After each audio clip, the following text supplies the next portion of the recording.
Muy bien, ya estamos de vuelta aquí en Pauta Informativa. Se lo habíamos anunciado a nuestros titulares y pueden verlo en el estudio. Está junto a nosotros el académico, kinesiólogo, investigador Iván Cuyul, también parte de la Facultad de Ciencias de la Salud de la Universidad Católica de Temuco, amigo de la casa. Hemos estado conversando en otras ocasiones. Bienvenido, Sí. Iván, gracias por acompañarnos. Muchas gracias. Gracias también por el espacio nuevamente para estar compartiendo aquí ahora los resultados de este estudio que conversamos hace unos meses atrás. Exactamente, estudio que vamos a ir dando a conocer en los próximos minutos y que está directamente vinculado a un tema que has estado investigando también y que es muy interesante y que tiene un tremendo impacto en la sociedad, que es la fibromialgia. Para retomar un poquito este tema, cuéntanos qué es la fibromialgia para aquellas personas que no entienden muy bien el concepto. Bien, la fibromialgia es una condición de salud o un síndrome de dolor crónico generalizado que habitualmente está acompañado de síntomas psicológicos, también síntomas cognitivos, trastornos del sueño, y que habitualmente su diagnóstico es muy complejo y por la misma razón, como hay un espectro tan amplio de signos y síntomas, también su intervención o su tratamiento es muy complejo de desarrollo. Exactamente. Y en ese sentido, ¿cuál es el estado del arte de la fibromialgia aquí en nuestra región de la Araucanía, que siempre tiene particularidades? Y bueno, estamos en un contexto que es interesante conocer también, ¿no? Sí, bueno, el contexto o el estado del arte actual en la rehabilitación de personas con fibromialgia es súper heterogéneo. ¿Por qué? Porque la literatura en realidad ha ido evolucionando de manera paulatina y con distintas aristas y por distintos campos, distintos frentes. Entonces, la fibromialgia se ha intentado, ¿cierto?, de recuperar o de rehabilitar en base a distintas intervenciones de distintas disciplinas, pero con distintos tipos de avance, y eso en realidad también para llevarlo a la práctica clínica tiene una resistencia de habitualmente desde la teoría o el experimento a lo clínico. Se dice que pasan aproximadamente 10 a 17 años, o sea, lo que vamos descubriendo en la ciencia se demora en llegar a la práctica clínica o a la atención primaria de salud más o menos ese tiempo. Entonces lo que estamos viendo ahora actualmente es el manejo habitualmente de la fibromialgia desde un punto de vista multidimensional, con fármacos y con intervenciones no farmacológicas como el ejercicio, la educación y la terapia psicológica, que habitualmente es la terapia cognitivo-conductual. Ese es más o menos el frente que tenemos para poder abordar la fibromialgia actualmente en este contexto. Un tema que también es muy importante y que no deja de ser clave para poder seguir hablando de esto es la detección de la fibromialgia, porque entiendo que hay un trabajo ahí con exámenes de sangre, también con radiografías, pero ¿cómo se logra diagnosticar a una persona con fibromialgia sin equivocarse también y no hacer un falso positivo o entregar una respuesta más concreta? Ese es un tema muy importante en salud, especialmente en las personas con fibromialgia, porque hay actualmente un sobrediagnóstico y un infradiagnóstico en distintas poblaciones. Por ejemplo, en mujeres habitualmente existe un estigma de que la fibromialgia es una enfermedad propia de mujeres y por lo tanto existe un sobrediagnóstico en esa área. Ahora bien, no existe un examen de sangre, un examen de rutina que te permita diagnosticar la fibromialgia. Lo mejor que tenemos disponible por ahora son criterios diagnósticos y los criterios diagnósticos no son otra cosa que un grupo de expertos que se junta y decide qué elementos vamos a considerar para, en este caso, diagnosticar la fibromialgia. Es lo mejor que tenemos de momento y entonces por eso hay también un sobrediagnóstico junto a este estigma. Pero por otro lado existe otra población que son los hombres, y en los hombres habitualmente, producto del estigma que hay con las mujeres, ocurre lo contrario. Hay un infradiagnóstico y ahora progresivamente hemos ido derrumbando un poco esas barreras y han aumentado en este caso el diagnóstico de hombres con fibromialgia, pero nuevamente si vamos un poquito más atrás hay que ver bien los criterios, ¿cierto?, diagnósticos que actualmente se están utilizando para el diagnóstico de las personas con fibromialgia, y esto ha evolucionado de tal manera de que la prevalencia ha ido en aumento. En los últimos 5 años lo que nosotros vimos con un estudio que desarrollamos en la universidad con estudiantes de pregrado es que la fibromialgia evolucionó de casi un 2% a un 5% en el mundo. ¡Wow! O sea, más que se duplicó. Exactamente. Entonces es un problema que se está en crecimiento en realidad. Y se duplicó porque, ¿cuál es la hipótesis ahí? ¿Se duplicó porque efectivamente aumentaron los casos o aumentó o mejoró la forma de la detección? O por ejemplo, se me ocurre en este momento, Iván, la IA, por ejemplo, que ayuda también hoy día a la hora de procesar miles y miles de datos, contribuyó o puede contribuir a este hito? ¿Cuáles son los elementos que juegan ahí? Cuando hablamos de hipotetizar, ¿cierto?, qué factores son los gatillantes de este aumento de la prevalencia, pueden ser muchos. En nuestro contexto ha cambiado, de como tú muy bien lo planteas, la IA, la tecnología ha generado cambios también en las rutinas diarias, lo veníamos conversando anteriormente, de cómo ha generado una disrupción en la convivencia social. Por lo tanto, desde un punto de vista social hay un impacto sobre la salud también y que puede tener algunas implicancias. Los niveles de estrés y ansiedad están aumentados producto del uso de tecnología, y por otro lado las alteraciones del sueño también han aumentado, y esas habitualmente están relacionadas. Existe una relación directamente proporcional entre la calidad del sueño y el desarrollo de dolor crónico y de fibromialgia. Y por otro lado están estos mismos criterios diagnósticos. O sea, los criterios diagnósticos pueden ser ambiguos en alguna situación y se puede estar sobrediagnosticando a personas que pueden estar pasando por una transición de dolor crónico o con dolor generalizado más que crónico. Y ojo, crónico no significa que es para siempre. Crónico significa que dura más de 3 meses simplemente. Algunas veces la literatura confunde un poco, y para los pacientes es importante decirles, si le dijeron que tiene dolor crónico, eso significa que ha tenido dolor por más de 3 meses simplemente. No significa que va a ser para siempre. No es una condena eterna necesariamente. Exactamente. ¿Ya? Y ahí, por ejemplo, ¿qué pasa en el sistema nervioso de las personas con fibromialgia para que sientan este dolor permanente? ¿Qué es lo que ocurre, no sé, biológica, químicamente, Iván, para que esto sea así? ¿Cómo se puede explicar eso? Mira, desde una concepción como más neurocentrista, que es lo que tú planteas, las teorías lo que indican es que el sistema nervioso de las personas con fibromialgia está mucho más sensible y genera hiperrespuesta a los mismos estímulos que cualquier otra persona común y corriente. Por lo tanto, al estar más sensible, las respuestas que va generando son mucho mayores. Por ejemplo, es muy común que una persona con fibromialgia pueda sentir dolor con un abrazo, por ejemplo, o cuando te aprietan la mano para saludarte. Entonces, esos son detallitos que desde un punto de vista social hay que cuidar con las personas con fibromialgia. De hecho, las personas con fibromialgia, siempre se lo digo a mis estudiantes, ellas hablan del abrazo de algodón. ¿Ya? ¿Por qué? Para no generarse molestias, porque no saben si esa persona hoy día anda muy sensible y el abrazo le va a provocar dolor. Entonces, y ahí la fibromialgia ¿es extrapolable a todo el cuerpo, o puede ser fibromialgia si yo tengo, por ejemplo, dolor crónico en el brazo o no sé, en la espalda, Iván, o se entiende que es una reacción completa del cuerpo? Se habla de dolor generalizado, ¿ya? El cual puede variar en los distintos puntos del cuerpo, y los criterios diagnósticos hablan de una determinada cantidad de partes con dolor que tienen que estar presentes. Ahora, las personas con fibromialgia presentan síntomas que cambian tanto en localización como en intensidad. Por lo tanto, un día la persona con fibromialgia puede amanecer mucho mejor, pero con molestias en otra parte del cuerpo, y al otro día en otra parte, y al otro día quizás no poder levantarse del dolor. Por lo tanto, debiésemos entender de que esto es sumamente variable y depende de factores de repente tan sencillos que uno lo ve en el diario vivir, que a nosotros en realidad no nos afectan, pero a las personas con fibromialgia sí, y que nos pueden ayudar a empatizar, como por ejemplo el ruido. A algunas personas con fibromialgia le desencadena crisis de fibromialgia. Por otro lado, el comer determinados alimentos, por ejemplo, puede también generar una crisis, y las personas con fibromialgia van detectando ese tipo de gatillantes para el desarrollo de crisis. Esos detonantes que a veces son tan normales para el común de las personas y en otros pueden generar una crisis importante, ha sido parte también del desarrollo de su carrera profesional, Iván, un estudio que estuvimos conversando el año pasado, que estaba en desarrollo y hoy día ya está. Cuéntenos de qué se trata este estudio, que está relacionado obviamente con la fibromialgia, pero cómo lo han desarrollado también desde el origen brevemente para llegar a los resultados que vamos a conversar hoy también. Sí, bueno, este estudio está relacionado con entregar o democratizar el conocimiento científico a las personas con fibromialgia. En esencia es entregarle artículos científicos a los pacientes para que puedan conocer cómo manejar la fibromialgia, cómo se ve la fibromialgia desde la literatura científica, y a lo mejor poder extraer ciertas ideas para su manejo diario, para poder estar mejor.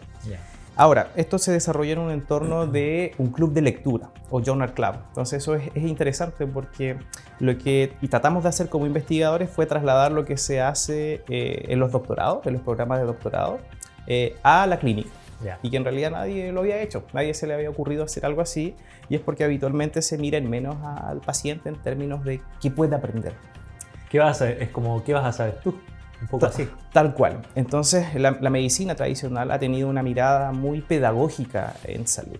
Y en realidad lo que nosotros trabajamos con personas que son adultos. Y no es pedagogía, sino que es andragogía el enfoque que deberíamos tener.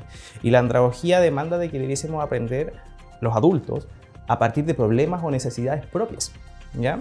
Y no con un conocimiento impuesto y no, en este caso, de manera instruccional como se hace habitualmente. Un médico, un kinesiólogo te dice qué hacer o te da una explicación, pero es su explicación desde su mirada, no desde la interpretación propia o de algo que sea específicamente relacionado con lo que la persona vive día a día. Entonces, desde esa perspectiva y con todos los problemas que tenemos en salud, con aspectos de la cantidad de recursos humanos y de tiempo para poder conversar con las personas, si bien la conversación es valiosa, ¿cierto?, del clínico con el paciente, nosotros nos dimos cuenta de que era una oportunidad aprovechar el trabajo grupal, la discusión que se puede generar en grupo. Entonces, en los Journal Club, en este caso en los doctorados o en los magísteres, cuando estamos aprendiendo metodología de la investigación, nos entregan un artículo científico, tenemos un par de días para leerlos en casa y después nos juntamos con los profes y con los compañeros del programa de doctorado, de magíster, y analizamos ese paper en profundidad, ¿ya? O ese artículo científico. Entonces, hicimos la misma metodología. A las pacientes con fibromialgia, que eran 30, les entregamos artículos científicos de acuerdo a las temáticas que les interesaban. Elegimos 3 artículos científicos de acuerdo a sus necesidades. Y las invitábamos con grupos de 6 a 7 personas a CCR de Padre Las Casas, porque ellos fueron la institución que colaboró con nosotros para esta investigación. Entonces pasaban 7 días desde que le pasábamos el artículo científico, la persona lo leía en casa, y en casa pasaron cosas interesantes igual que comentar. Y al 7º día iban a CCR a una reunión junto con una moderadora, y esto también es interesante porque elegimos una moderadora que no supiera nada del dolor. Perfecto. Para que no interfiera en las conclusiones que podían sacar las pacientes. Pero la moderadora era fonoaudióloga y la moderadora además tenía experiencia en docencia, y la entrenamos para que sea una moderadora que pueda gestionar bien los turnos, para que todas las personas puedan opinar y conversar.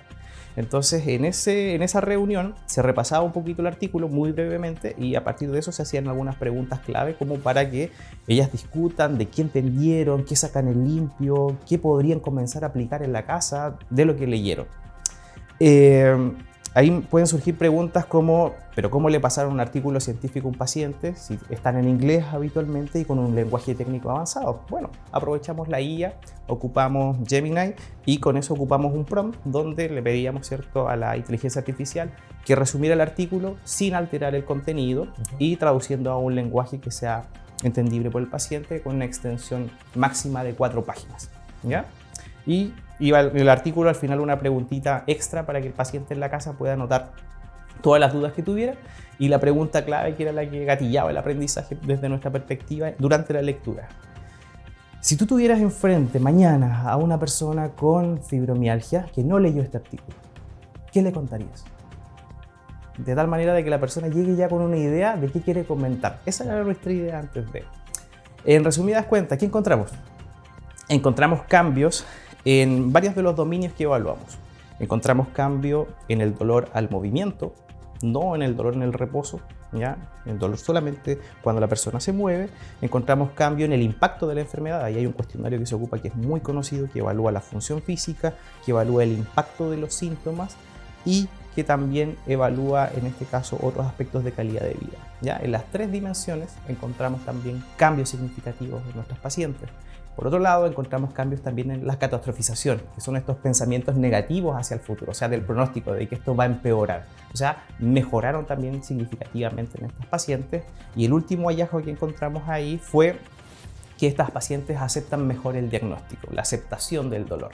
Pero no así, no encontramos cambios, y hay que ser transparente, no todo lo que brilla es oro, ¿cierto? Siempre hay detallitos.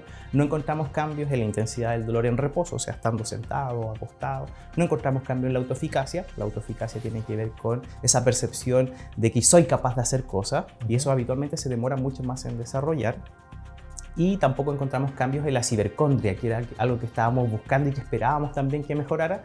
En este caso, como investigador, la hipótesis en realidad no la pudimos comprobar, ¿ya? ¿Y qué es eso?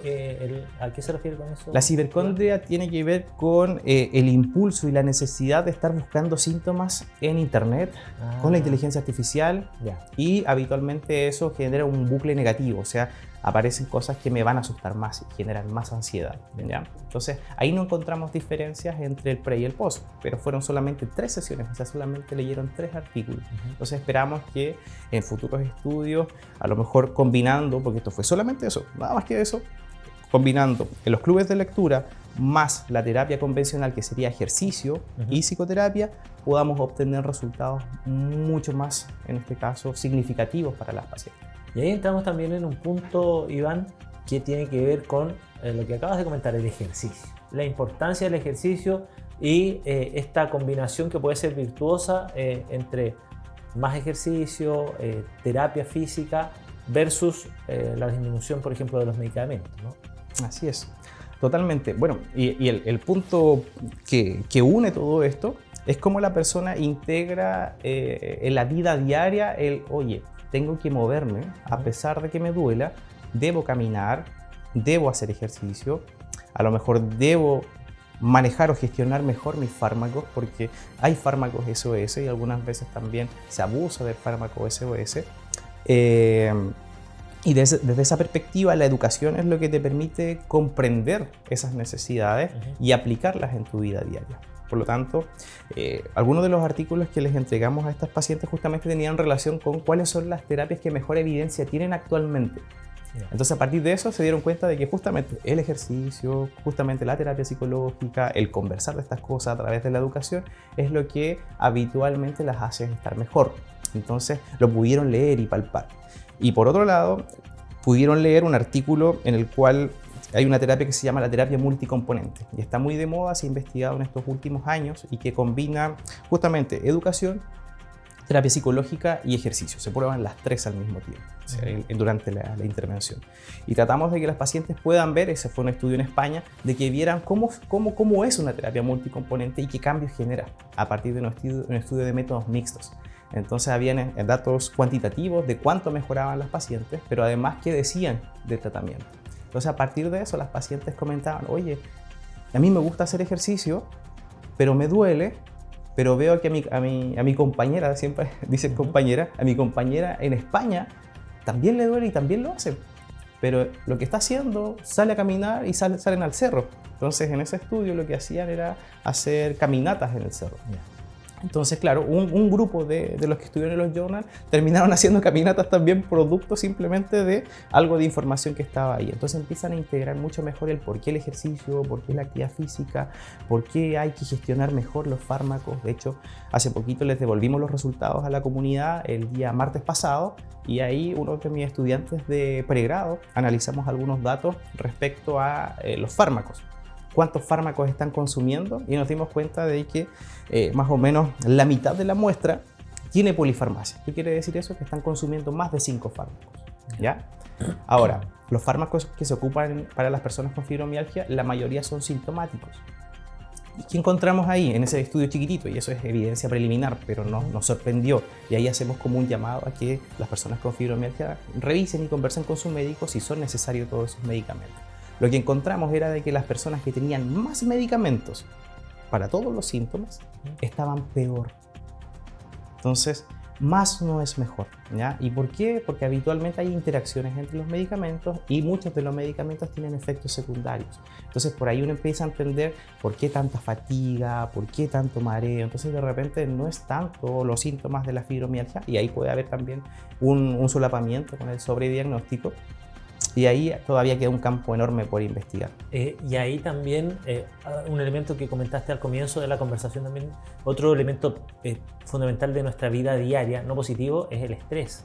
Y cómo el estrés está impactando en la vida de las personas. Y me imagino que con una fuerza aún mayor en aquellas personas que sufren de fibromialgia, no sé, el mindfulness, la meditación, el ejercicio físico, todos estos elementos vienen un poco a contrarrestar ya lo fuerte que es el día a día para ellos, supongo, ¿no? Sí, totalmente. De hecho, hay estudios que utilizan la relajación o el mindfulness también, como para ver los efectos y los cambios a los niveles de estrés. Ahora, bajar los niveles de estrés con intervenciones es necesario, pero también tenemos que mejorar la tolerancia al estrés. La vida es estrés, ¿ya? En cierta medida ellas tienen un umbral relacionado con el estrés mucho más bajo.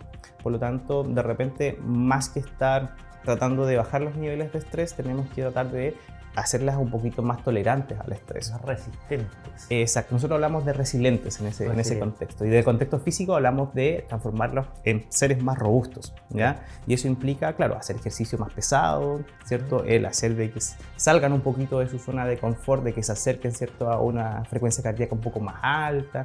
Entonces esos son aspectos de su vida, producto del dolor, ellas tienen miedo de explorar. Entonces por eso la necesidad de que hayan quienes que puedan entender la situación que tienen nuestros pacientes y sepan cuándo apretar el acelerador y hasta cuándo lograrlo, ¿ya? Entonces ahí se vuelve igual desde el punto de vista físico, de la actividad física y el ejercicio, algo como es una especie de arte para lograr trabajar con las personas, para dosificar bien el ejercicio y captar muy bien cómo se sienten y lo pueden hacer cómodamente, porque hay muchos casos donde las personas con fibromialgia lo pasan mal haciendo ejercicio, quedan mucho peor y después no quieren hacerlo. Entonces, efectivamente, hay que ver cómo gestionar adecuadamente esas cargas con todo el espectro porque si la persona con fibromialgia no duerme bien, que es muy común, no va a rendir haciendo ejercicio, va a tener menos capacidad. A nosotros nos pasa, de hecho, si dormimos mal, vamos al gimnasio y levantamos menos que el día anterior. Eso nos pasa a todos, pero con las personas con fibromialgia es peor porque les genera habitualmente más síntomas el post ejercicio. Es un desafío grande. Finalmente, Iván, para aquellas personas que de pronto no se han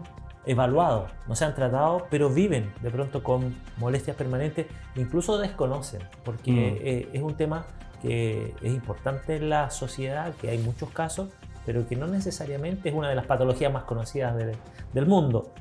¿Cómo, por lo menos, más que detectarlo, cómo estar atento a los síntomas, a quién recurrir en caso de...? Sí, o sea, aquí en realidad esto es como una recomendación para las personas que tienen dolor crónico, que llevan con dolor más de 3 meses. Habitualmente, si el dolor crónico persiste más allá de 3 meses, lo ideal es consultar, ¿ya? Habitualmente, si es que no hay un evento que lo haya provocado, ¿cierto? Habitualmente puede ser signo de buen pronóstico, pero también pudiese ser signo de que podría ser cierta fibromialgia si está asociada con los síntomas que comentábamos inicialmente.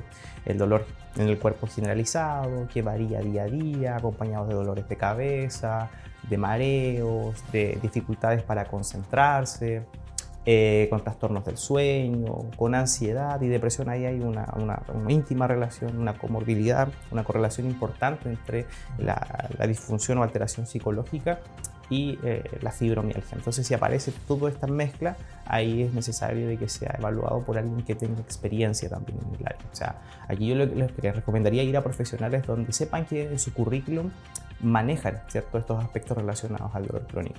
Hay una brecha súper grande.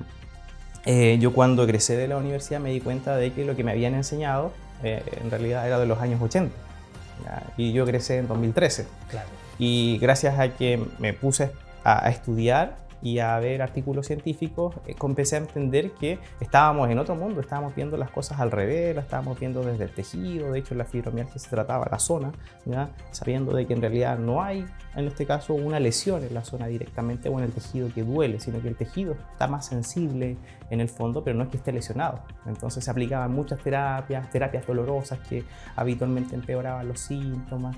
Entonces ahí lo ideal es siempre ir con un profesional que tenga, en este caso, un historial de manejo con personas con dolor crónico. Sin duda que ahí toma mucho más sentido además el trabajo de investigación que hace Iván, que hacen los profesionales en pos también, de ir descubriendo nuevas vías, nuevos tratamientos y de pronto las causas más profundas de esta patología. Queremos agradecerte. Gracias por acompañarnos hoy día, Iván, en esta interesante conversación. No, muchas gracias a ustedes. Que estén muy bien. Bueno, ahí teníamos a don Iván Cuyul, kinesiólogo académico de Kinesiología de la Universidad Católica de Temuco, también de la Facultad de Ciencias de la Salud de la UCT, quien nos viene a contar acerca de este interesante estudio que han desarrollado también en esta casa de estudios. Con esto cerramos el capítulo de hoy. Gracias por acompañarnos, gracias a todo el equipo que hace posible este y todos nuestros programas. Nos vemos en un próximo Pauta Informativa.